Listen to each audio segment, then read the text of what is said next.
Hola, ¿cómo están? Yo estoy muy contenta de estar aquí con ustedes. Es un privilegio poder compartir la palabra de Dios. Y bueno, vamos a continuar. La semana pasada les di lo que iba a venir esta semana y el día de hoy va a ser una prédica diferente porque no les voy a enseñar de la palabra, les voy a presentar la palabra, ¿ok? Yo sé que muchos de ustedes tienen dudas, tienen incertidumbres, a veces hay cosas que no entienden de la Biblia y eso impide que puedan crecer más en su crecimiento. Entonces el día de hoy pretendo darle todas las herramientas necesarias para que puedan conocer su Biblia y usarla eficaz y eficientemente como dice su palabra, ¿no? Entonces, la palabra de Dios, debemos entender, completa los propósitos de Dios. Su palabra es el único libro que puedes encontrar en todo el mundo que tiene la habilidad de transformar a las personas y de traer vida. He escuchado la frase de que la gente no cambia. Posiblemente la gente puede crecer, puede mejorar, pero la Biblia es la única que puede transformar completamente. La Biblia es la única que trae vida, que nos abre los ojos. Y lo triste es que a veces toma más tiempo como resultado de nuestra inexperiencia en manejar la escritura, de que esta vida pueda ser sembrada en nosotros. Yo sé que Dios siempre tiene sus tiempos, sus procesos, pero también el proceso en nuestra vida depende de nuestro deseo de crecer, ¿no? Entonces, hablaba la semana pasada de lo importante de la palabra de Dios y qué es lo que pasa cuando no le damos la importancia o el centro de nuestra fe.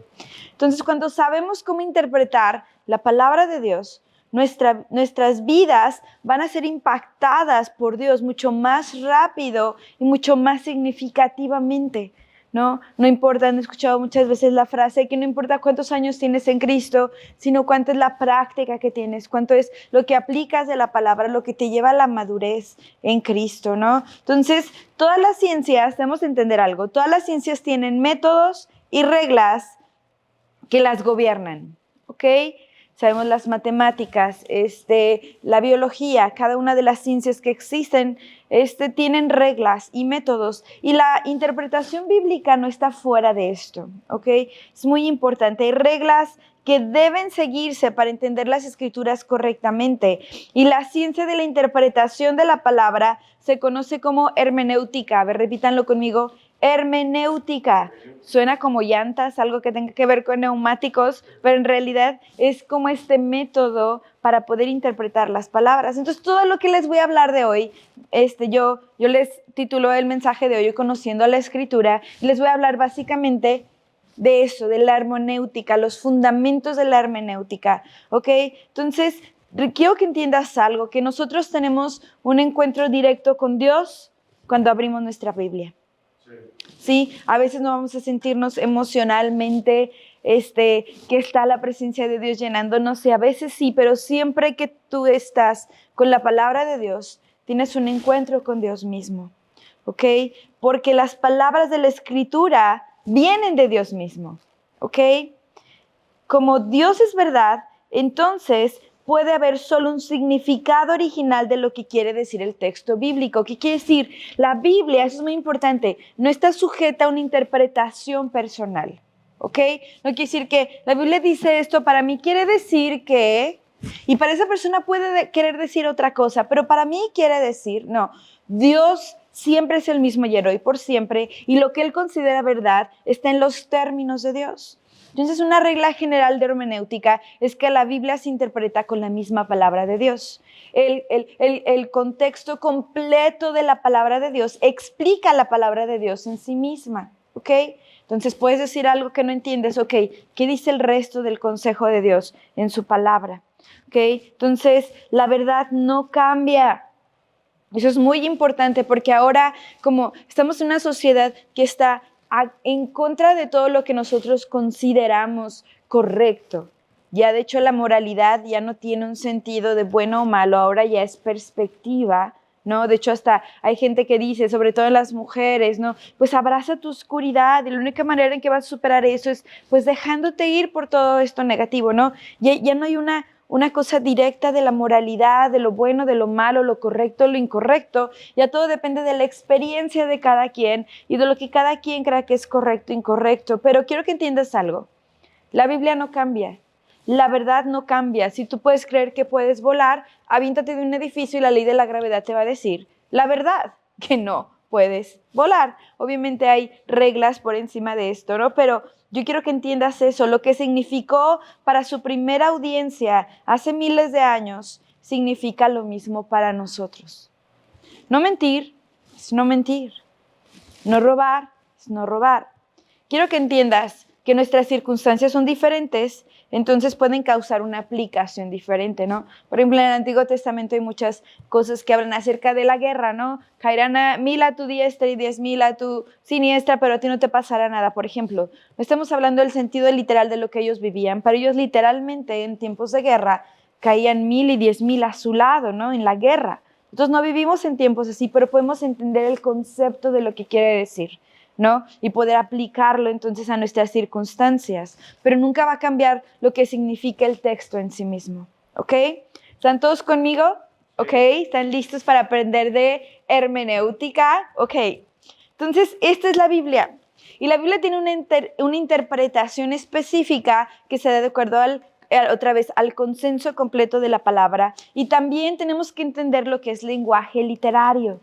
En teoría, si estudiaste hasta niveles de prepa y en la universidad, según las áreas de especialización que tienes, todos vemos los tipos de lenguaje literario. ¿Te acuerdas de los poéticos, ¿ok?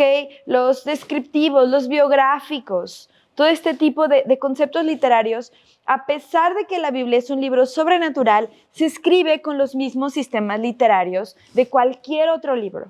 Y eso es muy importante que entendamos. ¿Qué estoy leyendo? Estoy leyendo Salmos, estoy leyendo Eclesiastés, estoy leyendo Primera de Reyes. ¿Qué es? Es un libro que está redactando lo histórico, es un libro que está hablando en lo poético.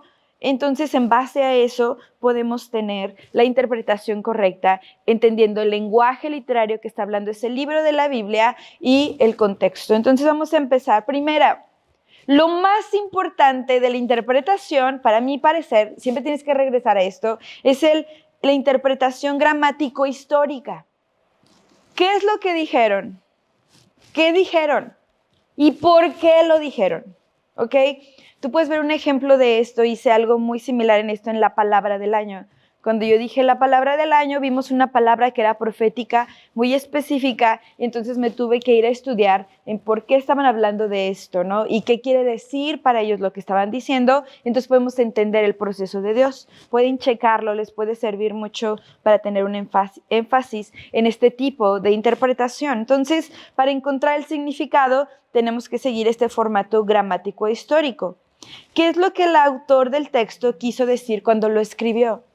Okay. Ahora lo aplican a diferentes cosas. Es que dijo esta palabra y lo aplicamos a un contexto presente que no tiene nada que ver con la intención del autor que lo escribió. No, ¿por qué lo escribió a su audiencia original? ¿Ok? ¿Cuál era el problema? ¿Cuál fue la necesidad? ¿No? ¿Por qué escribió esto a estas personas? No, eso es muy importante, sobre todo voy a hablar más adelante del contenido explícito de la palabra de Dios, que la mayoría se encuentra en el Nuevo Testamento. ¿Sí? Entonces, eso nos va a evitar caer en el peligro del subjetivismo. ¿Okay? Es que a lo mejor quiso decir esto, o a lo mejor está hablando de esto, ¿no? A veces podemos negar la verdad en sí misma al agregar un subjetivismo, no entender la intención del autor y las personas a quienes se está escribiendo. ¿Okay? Si ignoramos la intención del autor, la Biblia puede significar lo que sea que queramos, y es lo que hacen muchas personas, ¿ok?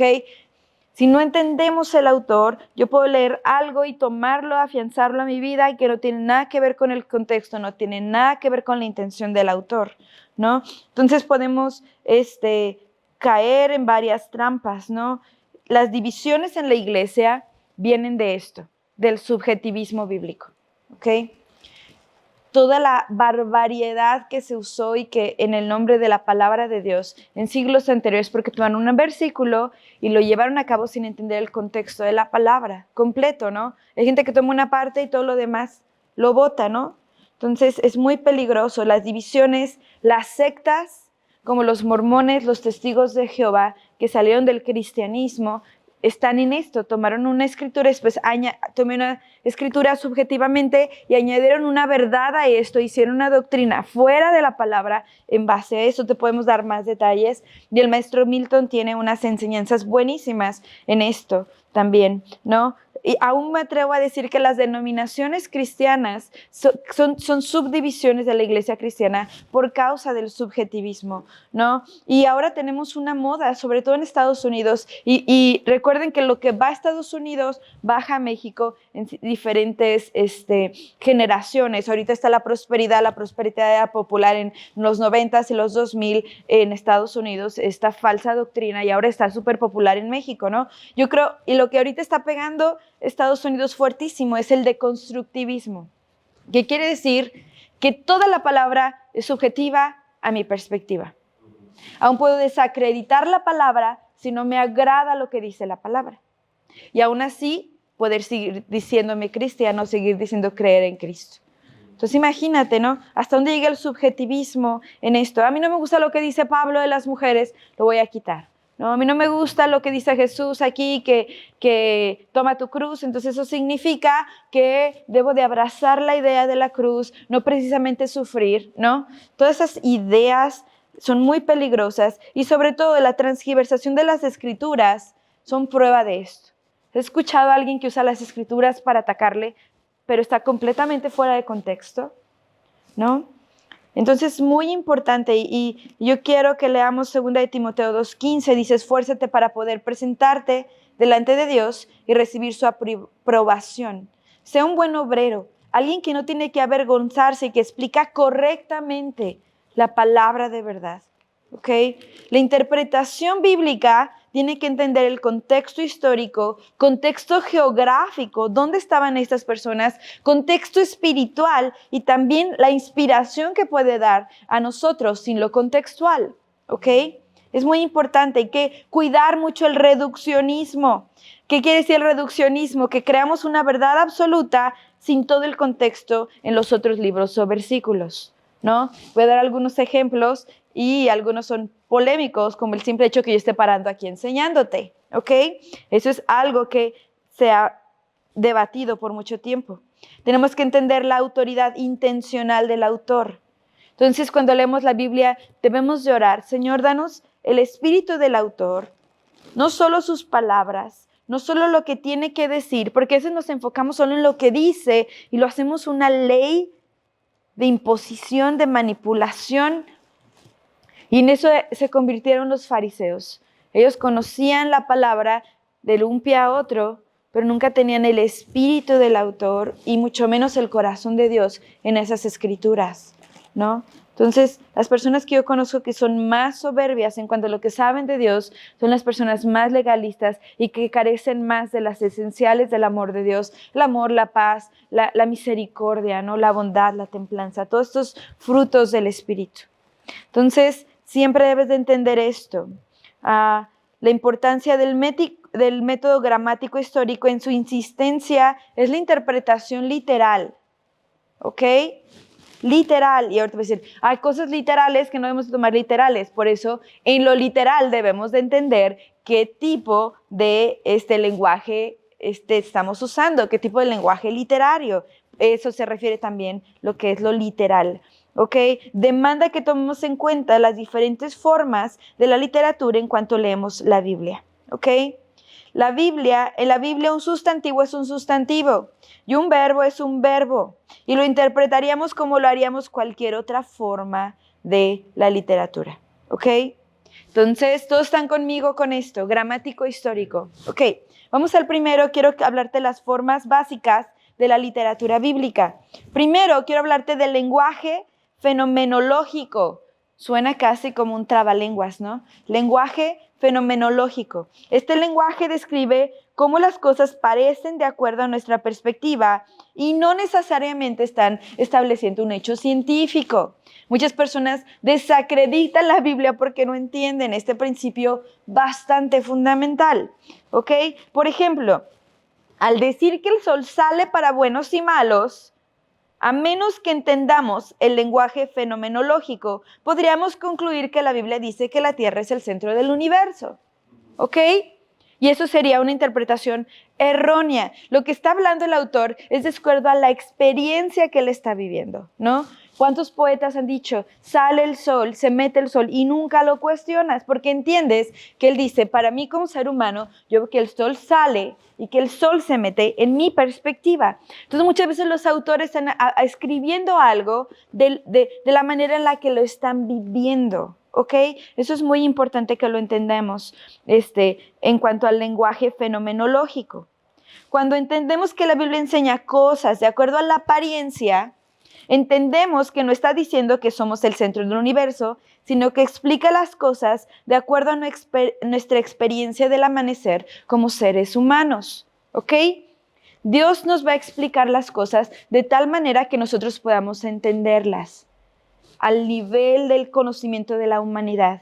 Yo creo firmemente que hay cosas que aún no descubrimos del universo, de la creación, de las ciencias, que Dios las conoce y las tiene. Y si nos hablaran esos términos, nosotros no pudiéramos digerir lo que está diciendo, ¿no? Entonces, ¿no sé si has hablado con alguien que es demasiado inteligente y que te da todos los datos de una cosa y tú dices, a ver, no te entendí nada, ¿qué quieres decir? ¿No? Ella te dice, bueno, es mucho, ¿no? Ah, ok, ya te entendí. ¿Por qué? Porque habla de acuerdo a la experiencia, ¿ok? Entonces, ya todos entendemos entonces el lenguaje fenomenológico, ¿ok? Siguiente forma literaria bíblica es el lenguaje antropomórfico, ¿ok? Este lenguaje atribuye distintas características humanas a Dios. Dios no es un humano, pero ¿cómo podemos entender a Dios? Cuando Dios nos lo ejemplifica como un padre, podemos relacionarnos con Dios, porque entendemos las características de un padre, que es protector, que es proveedor, ¿no? Entonces podemos relacionarnos con Dios. Pero Dios no precisamente es un padre, ¿no? Como tu papá, lo puedes ver como grande, con barba, su panza, ¿no? Lo que sea. No está hablando de esto, sino está viendo de qué manera podemos nosotros, cómo digerirlo, ¿no?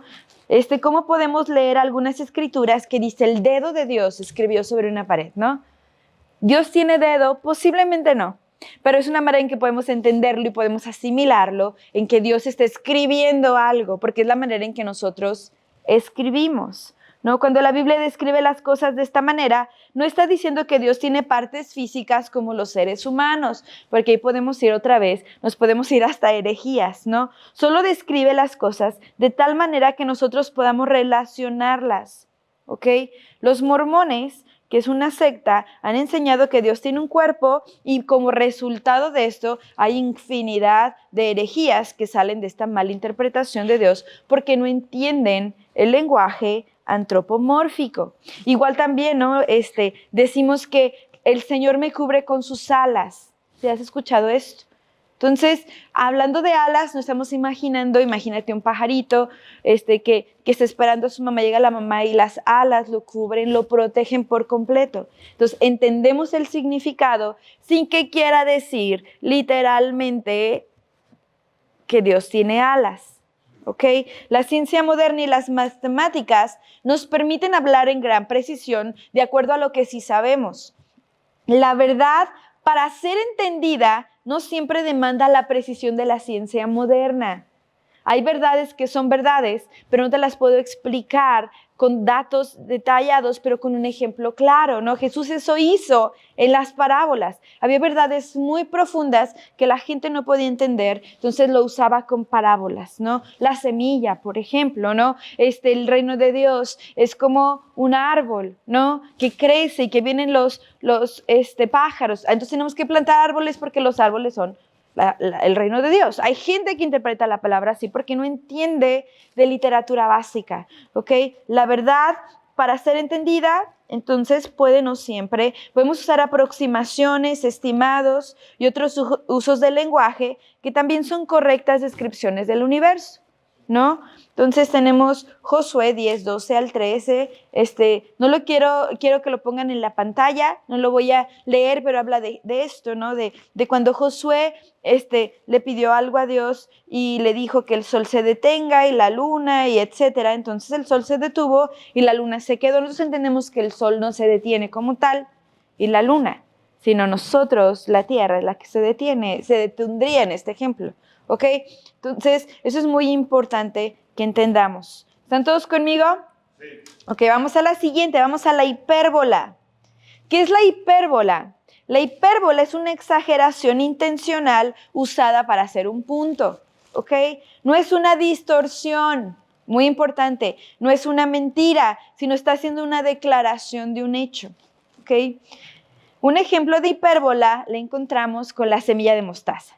Dice Jesús, y aquí está la escritura otra vez, no la voy a leer, dice Jesús, tuvieras la fe del tamaño de una semilla de mostaza, la más pequeña de todas las semillas, y se hace el árbol más grande, y pueden llegar los que se encargan de la horticultura y decir, Jesús está mintiendo, porque la semilla de mostaza no es la semilla más pequeña en todo el mundo. Hay semillas más pequeñas, te pondré todos los datos de la proporción de la pequeñez de la semilla comparado con la semilla de mostaza, ¿no? Jesús no está hablando, no está enseñándonos horticultura. Jesús está haciendo un punto, ¿ok?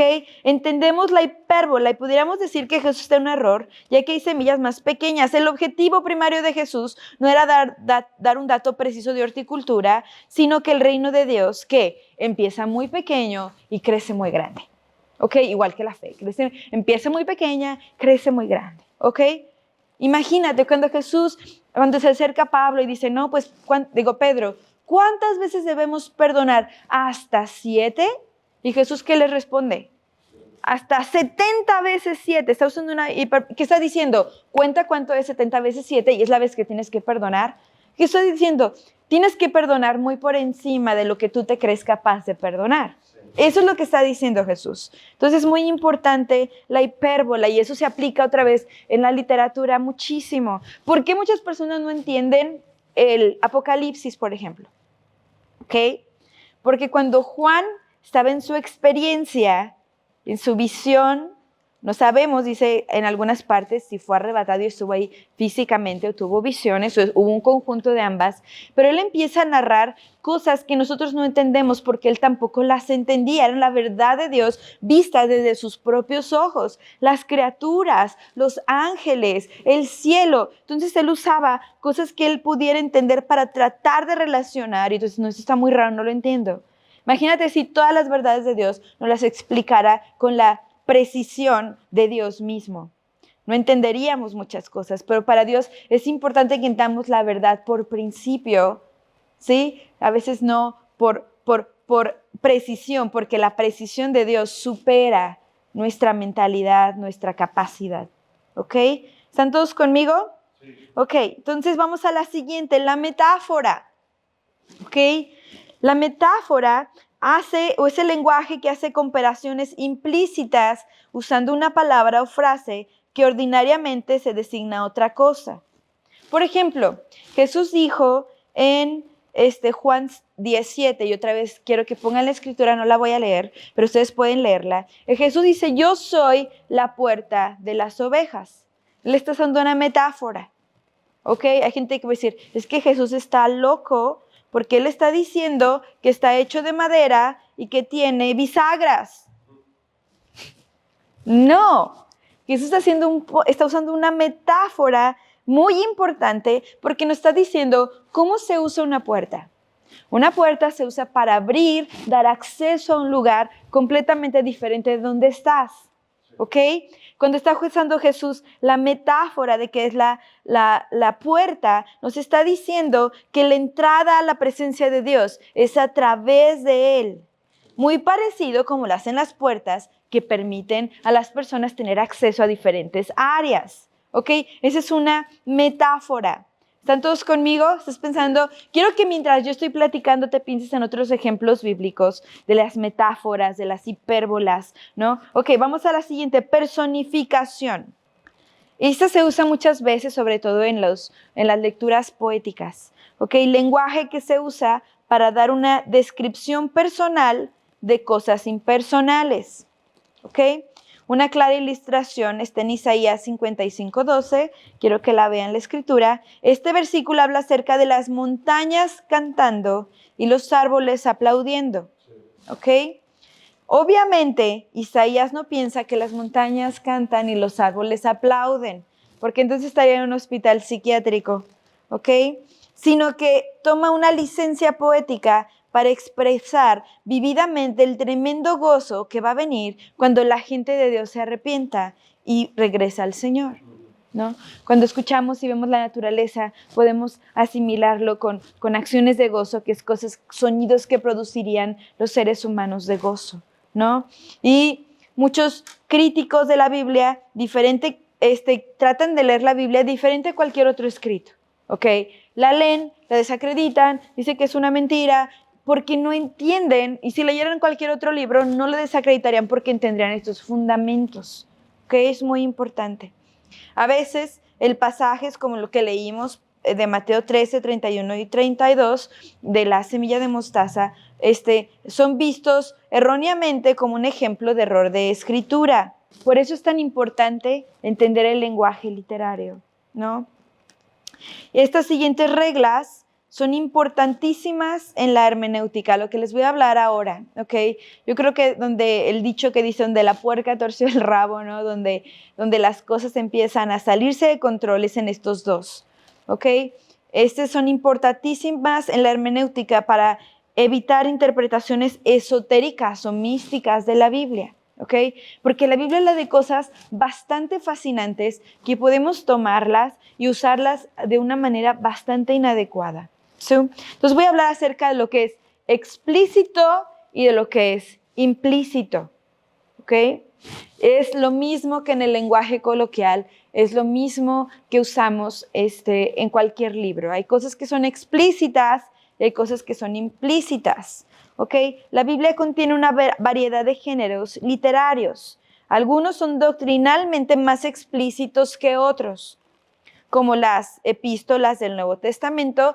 Se da muchas veces enseñanza explícita. Ok, pero otra vez, enseñanza explícita, sí para nosotros, pero antes que nada para las personas que fueron el primer intento de escribirlo. Entonces, cuando entendemos el concepto gramático histórico, podemos entonces entender lo explícito de lo que está diciendo la palabra. ¿Qué quiere decir? Que las cartas que Pablo escribió son para nosotros, sí, pero en el intento de cuando Pablo las escribió, a las comunidades que las escribió, con las problemáticas que las comunidades cristianas tenían, ¿ok? Entonces eso es muy importante. Hay verdades universales, como los 10 mandamientos, ¿no? Hay muchas gentes que usan el Antiguo Testamento para imponerlo en el Nuevo Testamento, ¿no? Hay asuntos bastante críticos, como los tatuajes, ¿no? Como el vino, como el vestuario de las mujeres, ¿no? Donde no entendemos lo que está diciendo la Escritura o no entendemos el contexto histórico y lo queremos traer a un contexto fuera de lugar, ¿ok? Espero que entiendan eso, es muy importante, ¿sí? Entonces, hablando de eso, las narrativas y poéticas tienden a ser menos directas y didácticas, ¿ok?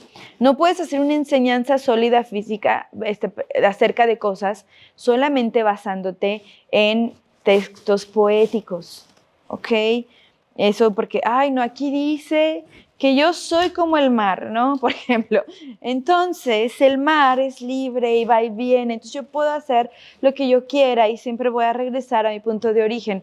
¿Sí me entiendes cómo eso lo podemos hacer algo hasta esotérico? Pero ¿qué es lo que se está diciendo, no? Esto es muy importante.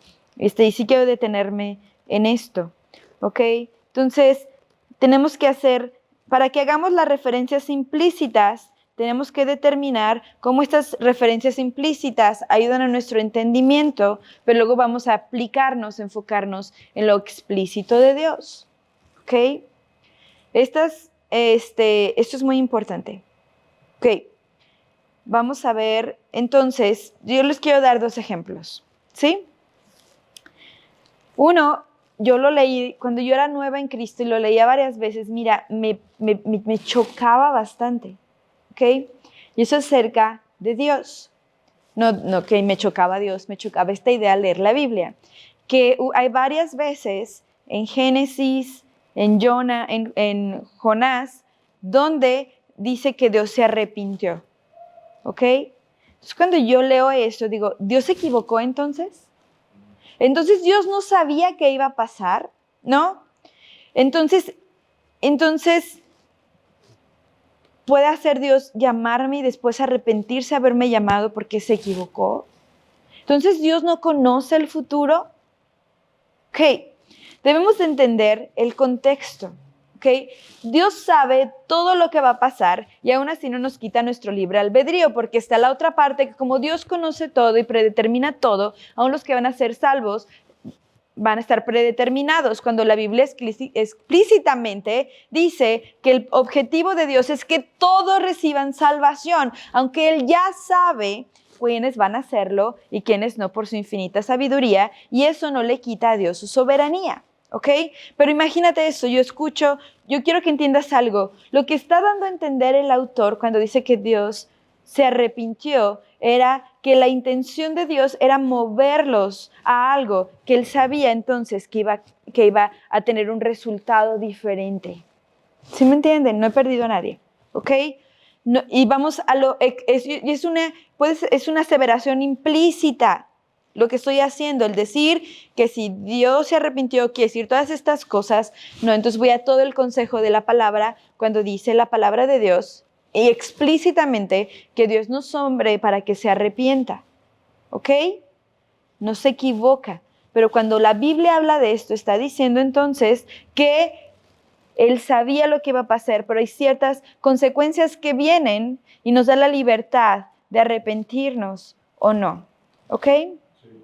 Y le duele, y también es algo de decir, a Dios le duele el corazón, y sabemos que el Espíritu Santo, la persona de Dios, habla de que se contrista, que le duele. Ciertas cosas hablan de este sentimiento del corazón de Dios al ver a la humanidad haciendo lo que hace. ¿Ok?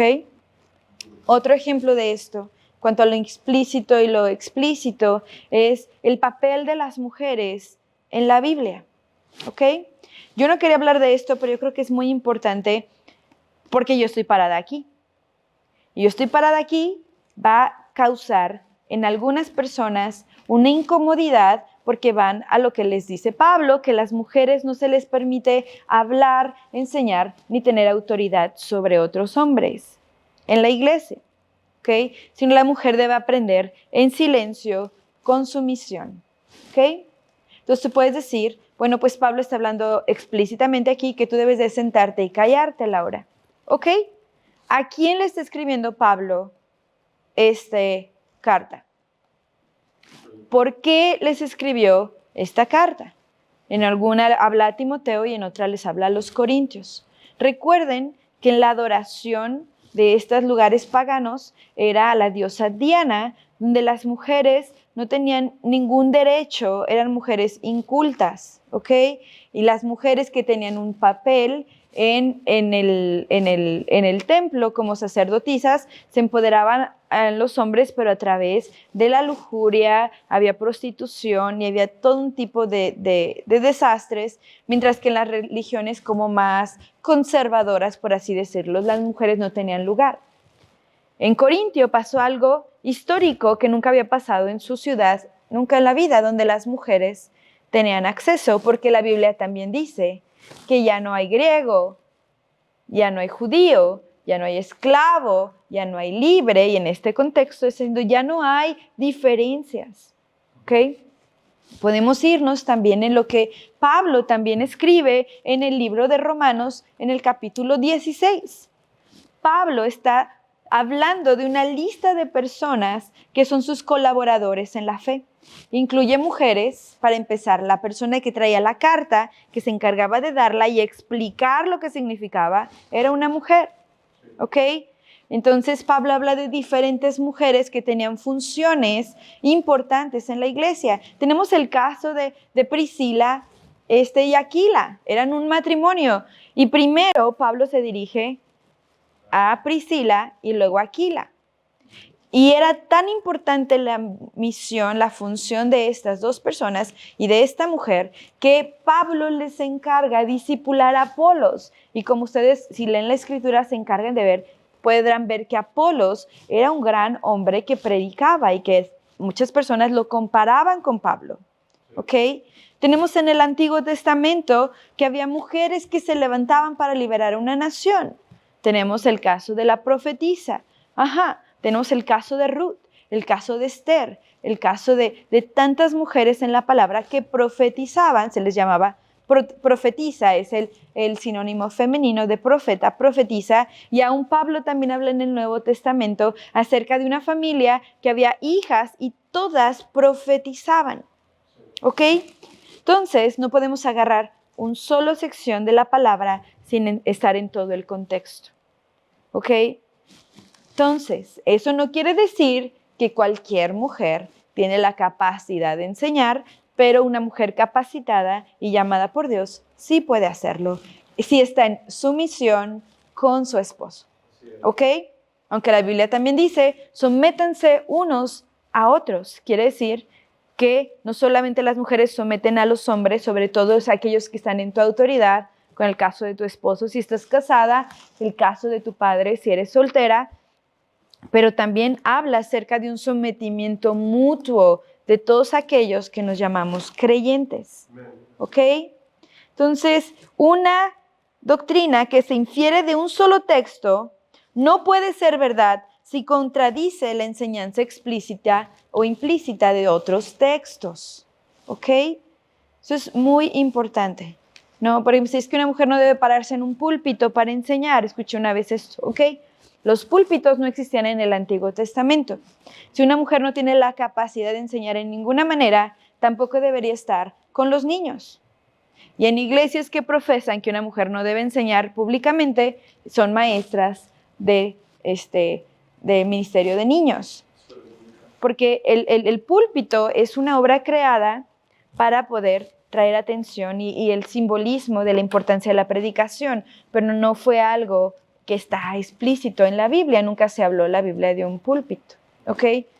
Y mi posición aquí debe estar sujeta entonces a mis líderes y a mi esposo, ¿ok? Entonces es muy importante que entendamos todas estas cosas, que podamos ponerlas en práctica, todo el consejo de la palabra, ¿no? La Biblia dice esto, sí, y debemos de hacer caso, y también dice esto, y toda la sabiduría de la Biblia viene en una sola cosa, ¿no? Es como hablamos de los enemigos de la fe, hay que matar a los enemigos de la fe.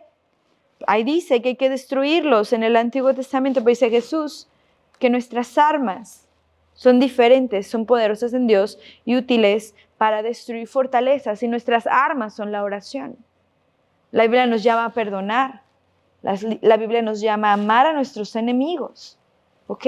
Entonces no podemos tener un solo consejo de la palabra sin toda la palabra en sí misma, ¿ok? Entonces tú puedes decir, wow, entonces ¿qué rayos? ¿Cómo le voy a hacer si no me sé la Biblia? Empieza a leerla. Y es bien importante que tomes en cuenta la herramienta que nos da el Espíritu Santo, que es su llenura y su sabiduría, ¿ok? Entonces quiero hablarles acerca de las herramientas para el estudio de la Biblia, ¿ok? No los voy a dejar solamente con todo esto, vuelve a leerlo. Yo voy a pedir tal vez a la iglesia, al pastorado, que tal vez puedan tener ustedes estas notas disponibles para que puedan estudiarlas y leerlas. Y por qué no, cuando leas la Biblia digas, wow, esta es una hipérbola, wow, este es un libro poético, ¿no? Este es un libro íntimo, ¿no? Etcétera, etcétera. ¿Ok? Entonces, ¿cuál es la primera herramienta de estudio de la Biblia? La Biblia.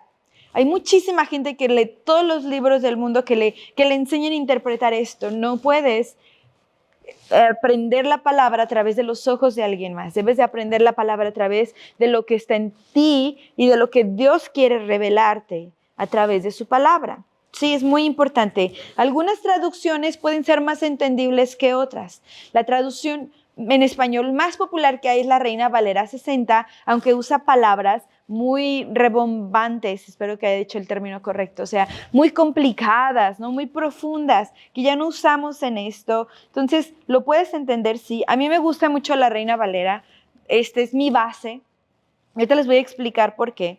Y la segunda que me gusta más, he leído traducción del lenguaje actual. Eso es muy buena porque entonces habla de una manera que tú entiendas. Y la segunda, esta es mi Biblia que acabo de comprar hace poco, el año pasado, y esta es mi Biblia de la Nueva Traducción Viviente. Me gusta mucho la Nueva Traducción Viviente porque no cambia mucho lo que dice la Reina Valera en las palabras, pero la enriquece bastante con un lenguaje que puedo entender y que enriquece aún más mi entendimiento de la Reina Valera 60. Aquí tengo mi Reina Valera 60 y esta Biblia no solo está en español, está también en inglés. Tengo mi Biblia bilingüe porque por la gracia de Dios me ha tocado también enseñar en otros idiomas, ¿no? Entonces es muy importante. Entonces la Biblia, estas traducciones de la palabra de Dios, porque, es que la Biblia cambia, es que cada quien hace lo que quiera, no te la creas, ¿ok? Toda la palabra de Dios son traducciones directas de textos originales del hebreo, del griego, del arameo, donde fueron originalmente escritas. Pero lo que es bien importante y que quiero que sepan es porque alguien dice, es que esas Biblias les agregaron, esas les quitaron, es que esas Biblias no son correctas, esa versión no es correcta y esta sí es correcta. ¿Cómo saber qué versión de la Biblia leer y qué es correcta? No porque yo te diga, aunque ya te dije mis versiones y te puede servir, gloria a Dios, pero es porque yo te diga, fíjate lo que pasa. Hay 3 maneras en que se traduce la Biblia de los idiomas originales, ¿ok? Y eso lo supe hasta hace recientemente, o sea, unos años apenas. Está la traducciones que vienen palabra por palabra, que es la Reina Valera, ¿ok? Palabra por palabra, ¿ok? Está pensamiento por pensamiento, y aquí tengo una palabra de que pensamiento por pensamiento, que es la traducción nueva, versión internacional. Pensamiento por pensamiento, y luego está en la Biblia de paráfrasis, ¿ok? ¿Qué quiere decir esto? Es una traducción, palabra por la palabra, intenta traducir cada palabra griega o hebrea a su correspondiente palabra en español, ¿ok?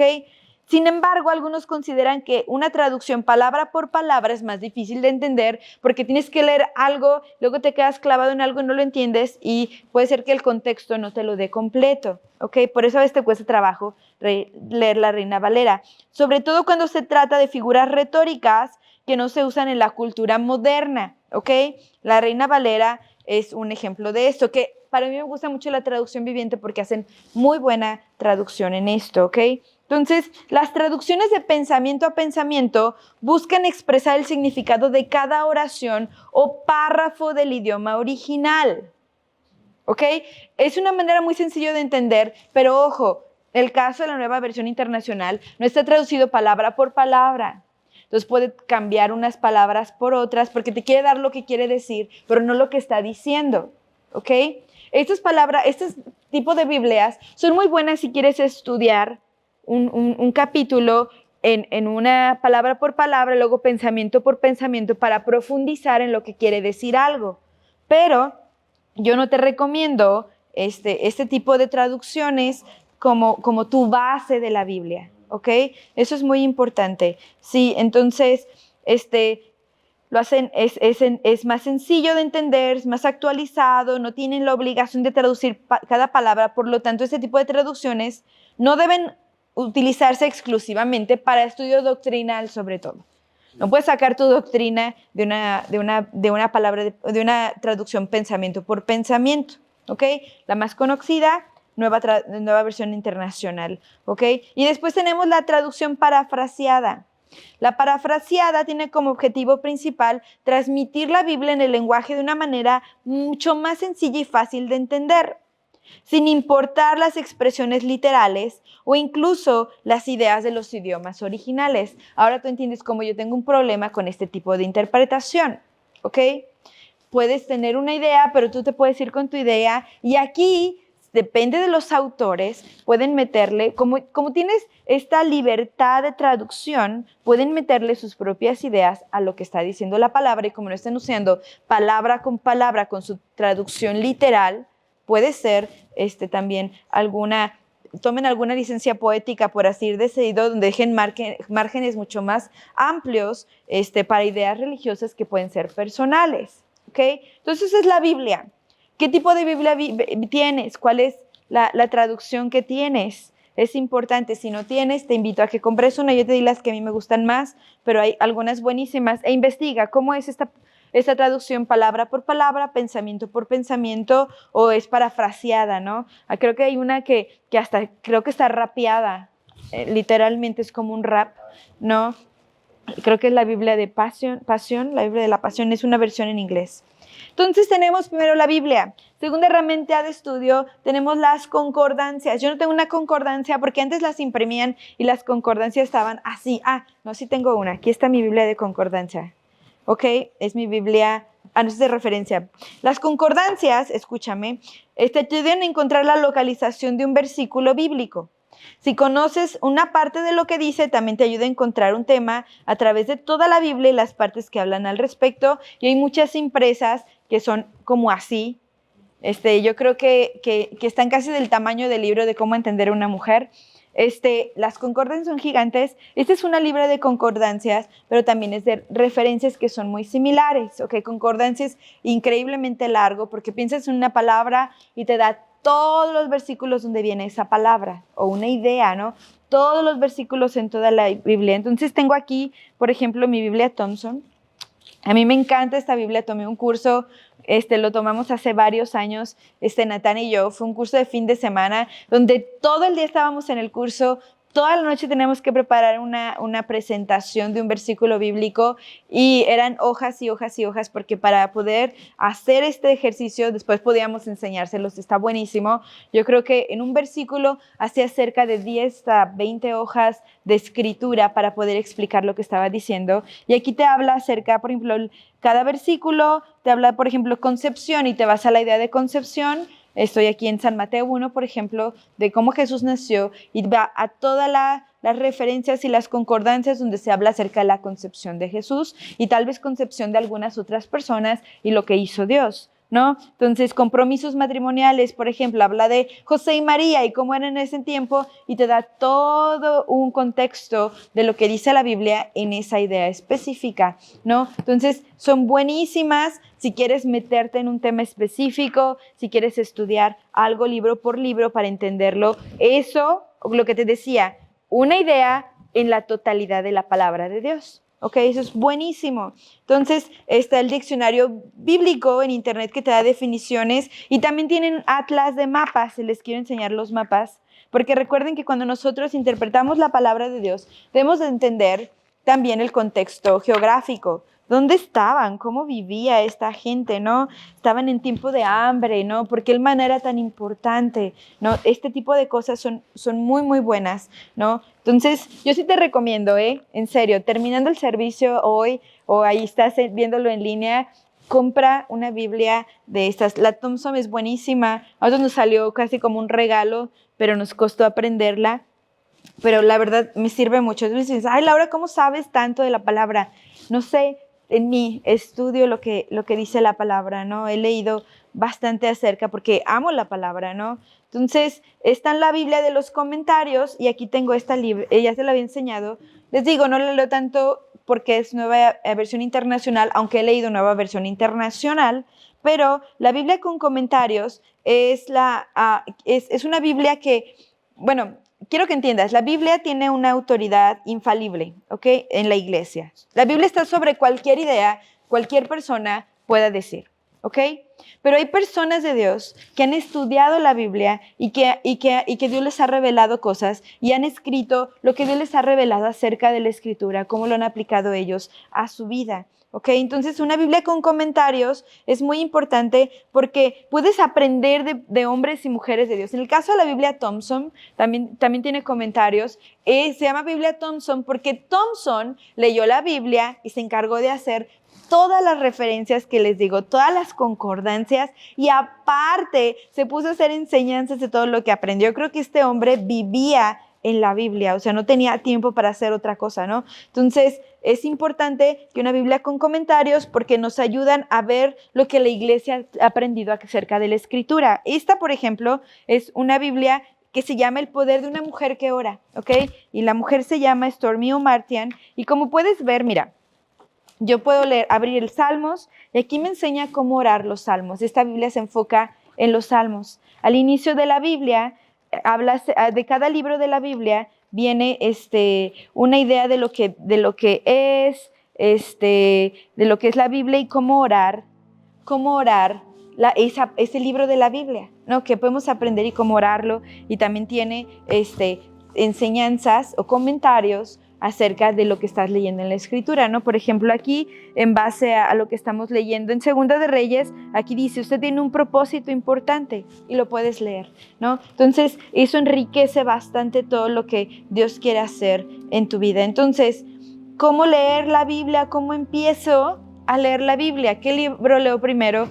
Gente en la Roca tenemos ayuda donde te puedes meter a la página y tenemos qué libro leer, qué capítulos leer, todo día por día para que puedas leer la Biblia en 3 meses, 6 meses o en un año. Y bueno, yo quiero terminar con todo eso porque soy bien rollera. Otra vez, me aventé un buen desafío al poner todos estos términos en una sola enseñanza, pero quiero que entiendas algo, que aún con todas estas herramientas, la obra del Espíritu Santo es la que nos revela, o para algunos les gusta más la palabra, nos ilumina el camino del significado de la palabra para nosotros. Sobre todo, la información nunca va a ser suficiente si no implica una transformación. La palabra mata, pero el Espíritu vivifica, dice eso también la Escritura. No es que tanto sabes de la palabra, sino que tanto la predicas y la vives. Entonces yo quiero orar por ti, pero quiero lanzar un desafío. Quiero lanzar el desafío de meterte en la palabra de Dios. Yo no estoy diciendo que aquí nadie sabe nada de la palabra de Dios. Posiblemente esto ya lo has estudiado, pero yo quiero que el Señor y que el Espíritu Santo avive un fuego nuevo por su palabra en ti.